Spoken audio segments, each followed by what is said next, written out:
आप देख रहे हैं केडी न्यूज।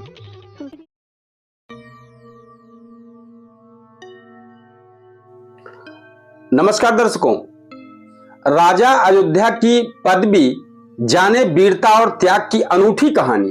कैसे एक ब्राह्मण परिवार बना राजा, आइए जाने। आइए एक शेर से इस खबर की शुरुआत करते हैं। खुदी को कर बुलंद इतना कि हर तकदीर से पहले, खुदी को कर बुलंद इतना कि हर तकदीर से पहले, खुदा बंदे से खुद पूछे बता तेरी रजा क्या है। आइए जाने। अयोध्या राजवंश के मुखिया विमलेंद्र मोहन प्रताप सिंह के निधन के बाद मिस्र के नाम को लेकर एक बार फिर चर्चा छिड़ गई है। यह कहानी बताती है कि कैसे एक वीर ब्राह्मण ओरी की बहादुरी और कुशल प्रबंधन क्षमता के कारण उन्हें नवाबों से राजा का पद मिला। विगत दिनों अयोध्या राजवंश के मुखिया राजा विमलेंद्र मोहन प्रताप सिंह के निधन के बाद एक बार फिर से राज सदन सुर्खियों में है। देश भर में अयोध्या राज परिवार की कहानी एक बार फिर सभी की जुबां पर आ गया है। राजा अयोध्या के नाम में मिस्र देखकर आज का युवा पीढ़ी अपना कौतूहल मिटाने के लिए गूगल सर्च करने लगा है। उसकी जिज्ञासा यह जानने समझने की है कि कैसे एक ब्राह्मण परिवार ने अपनी वीरता से राजा अयोध्या की पदवी हासिल की। इसके लिए इतिहास के कुछ पन्ने खंगालने पड़ेंगे जिनसे आपको जानकारी दी जा सके। तो आइए बताते हैं पूरी कहानी। अयोध्या राजा के पुत्र मशहूर साहित्यकार यतीन्द्र मोहन प्रताप मिश्र समेत तमाम साहित्यकारों ने बहुत कुछ लिखा है। इन्हीं किताबों में वर्णित है कि मुगल सम्राट मोहम्मद शाह के समय 1722 में शहादत अली खां प्रथम को अवध का नवाबे वजीर नियुक्त किया गया। इसी समय से अवध एक स्वायत्त राज्य बन गया। अवध के चौथे नवाब शुजाउद्दौला ने फैजाबाद को अपनी राजधानी बनाई। शुजाउद्दौला के समय फैजाबाद व्यापार, कला और संस्कृत का केंद्र बन गया था। बाद में उनके बेटे आसिफुद्दौला 1775 में राजधानी वापस लखनऊ स्थानांतरित कर लिए। इसके बाद शहादत अली खां द्वितीय 1798 में नवाब हुए। इन्हीं के शासनकाल में अयोध्या राजवंश का उदय हुआ। हम आपको थोड़ा जब बताएंगे कि मिस्र का नहीं, उसे हम आगे बताएंगे। शहरनामा फैजाबाद के अनुसार अवध के नवाब शहादत अली खां द्वितीय ने अपने रिसाले के एक वीर हिंदू ब्राह्मण ओरी की बहादुरी से प्रसन्न होकर उन्हें खिलअत देकर पलिया की जागीर सौंपी और 100 सवारों का अफसर बनाया। बताया गया कि नवाब शहादत अली ने ऐसी अपनी प्राणों की रक्षा के इनाम के तौर पर ओरी को दिया था। यहीं से मिस्र का उदय हुआ है। शहादत अली खां के मृत्यु के उपरांत जब गाजीउद्दीन हैदर नवाब हुए तब उन्होंने वीर हिंदू ब्राह्मण ओरी को एक राजा की उपाधि दी। इसी उपाधि के बाद उन्हें राजा बख्तावर सिंह कहा जाने लगा। राजा बख्तावर सिंह कुशल सूझबूझ के एक अच्छे प्रबंधक और वीरता से परिपूर्ण सेना नायक थे, जिसके चलते अवध दरबार में उनकी प्रतिष्ठा और अधिकार बढ़ते चले गए। इसी कारण उन्होंने कुछ दिनों बाद अपने भाई दर्शन सिंह को भी अवध दरबार में प्रवेश दिलाया। दर्शन सिंह ने भी अपने कुशल सैन्य क्षमता और प्रबंधन के चलते अवध दरबार में बहादुर का पद हासिल कर लिया।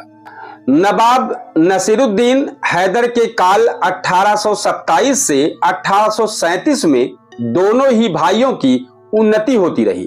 राजा बख्तावर सिंह ने अपने भाई समेत जब ऊंचे पद हासिल कर लिए तब उनकी इच्छा हुई कि अब जमींदारी लेनी चाहिए। इसके बाद उन्होंने 1500 गांव मोल ले लिए। इस दौरान अपने कुशल प्रबंधन से प्रजा को खुश रखा। इस संदर्भ में अवध के लाला सीताराम की पुस्तक अयोध्या का इतिहास में वर्णित है कि राजा बख्तावर सिंह को मेहनदौना की जागीर और राजा की पदवी मोहम्मद अली शाह के शासनकाल 1837 से 1842 में मिली। इसी समय बख्तावर सिंह को यह तलवार भी दी गई जो ईरान के बादशाह नादिर शाह ने दिल्ली के बादशाह मोहम्मद अली शाह को उपहार में दी थी। मोहम्मद शाह से यह तलवार नवाब सफदरजंग को भी दी गई। बाद में अवध के नवाब ने राजा बख्तावर सिंह की वीरता से खुश होकर उन्हें उपहार में सौंप दी। राजा दर्शन सिंह ने मेहंदौना रियासत के भीतर शाहगंज में सुदृढ़ किला, बाजार और महल बनवाए।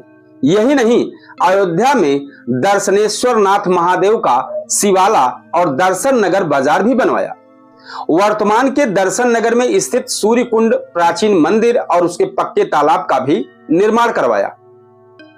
राजा बख्तावर सिंह निसंतान थे। उन्होंने अपने भाई दर्शन सिंह के पुत्र राजा मान सिंह के हक में वसीयतनामा कर दिया था। वसीयतनामा के अनुसार उनकी मृत्यु के बाद मान सिंह को राजा के रूप में प्रतिष्ठित होना था।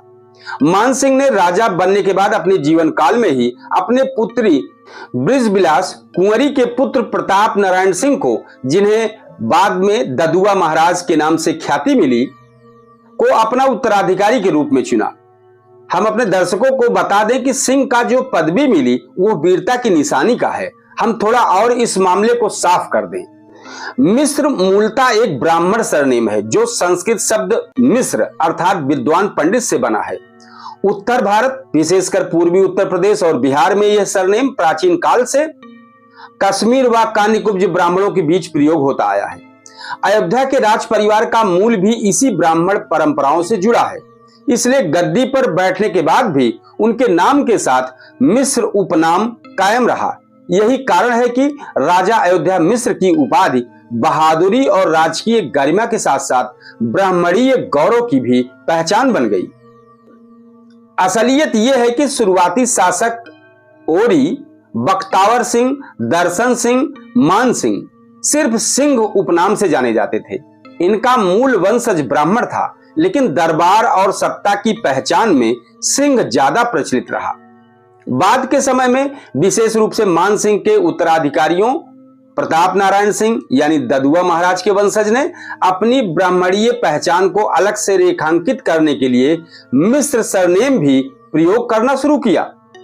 इस बदलाव का प्रमुख कारण यह था कि 19वीं और 20वीं सदी में राज परिवार चाहता था कि आने वाली पीढ़ियां यह समझे कि वे मूल रूप से ब्राह्मण राजवंश से जुड़े हैं, जिन्हें वीरता से राजकीय पदवी मिली। अयोध्या का इतिहास, लाला सीताराम और शहरनामा फैजाबाद जैसी पुस्तकों में शुरुआती राजाओं के नाम सिंह तक ही दर्ज हैं, जबकि 20वीं सदी की कृतियों और आधिकारिक दस्तावेज में नाम के साथ मिश्र मिलने लगता है। इससे साफ निष्कर्ष निकलता है कि मान सिंह तक मिश्र नहीं जुड़ा था। मिश्र उपनाम उनके उत्तराधिकारी प्रताप नारायण सिंह और आगे की पीढ़ी के समय से प्रयोग में आया। इसलिए आज हम राजा विमलेंद्र मोहन प्रताप मिश्र जैसे नाम देखते हैं, जहां वंशजों ने दोनों पहचान, राजसत्ता, ब्राह्मणीय परंपरा को साथ जोड़ा। राजा मोहन प्रताप सिंह के निधन से इस गौरवशाली परंपरा की यादें ताजा कर गया है, जहां वीरता और त्याग से एक ब्राह्मण परिवार ने राजा अयोध्या की पदवी हासिल की और पीढ़ी दर पीढ़ी उसकी गरिमा बनाए रखी। तारीख खुद गवाह है शाहों के दौर की। तारीख खुद गवाह है शाहों के दौर की। नाम अमर है उनका जो वतन पर मिट गए। बहुत बहुत धन्यवाद दर्शकों। जय हिंद।